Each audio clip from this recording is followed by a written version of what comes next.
আতশবাজি ও পানসে রাজধানীর একাধিক স্থানে অগ্নিকাণ্ডের ঘটনা ঘটেছে। এর মধ্যে ধানমন্ডির ল্যাব এইডের পিছনে ও মিরপুরে আগুন লাগার সংবাদ পৌঁছেছে ফায়ার সার্ভিসের নিকট। ধানমন্ডির একটি দোকানে এবং মিরপুরের ডাস্টবিনের ময়লায় অগ্নিকাণ্ডের ঘটনা ঘটে। ধানমন্ডিতে আগুন নিয়ন্ত্রণে আনতে এরপর মিরপুরের ফায়ার সার্ভিস পৌঁছানোর আগেই আগুন নিভে যায়।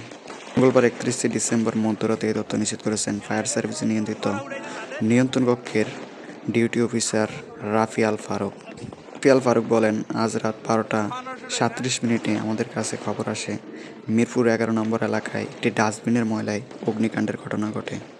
পরে আমাদের 2টি ইউনিট ঘটনাস্থলে রওনা হলে আগুন নিভে যাওয়ার খবর আসে।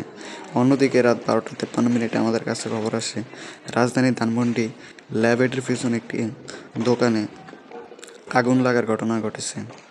এই ঘটনায় আমাদের 2টি ইউনিট ঘটনাস্থলে যায়, তবে প্রাথমিকভাবে এই আগুনের কারণ জানা যায়নি। তবে এই 2টি স্থানে অগ্নিকাণ্ডের ঘটনায় প্রত্যক্ষদর্শীরা জানান, 31st নাইট উপলক্ষে রাজধানী জুড়ে আতশবাজি ফোটানোর কারণে অগ্নিকাণ্ড সৃষ্টি হয়েছে।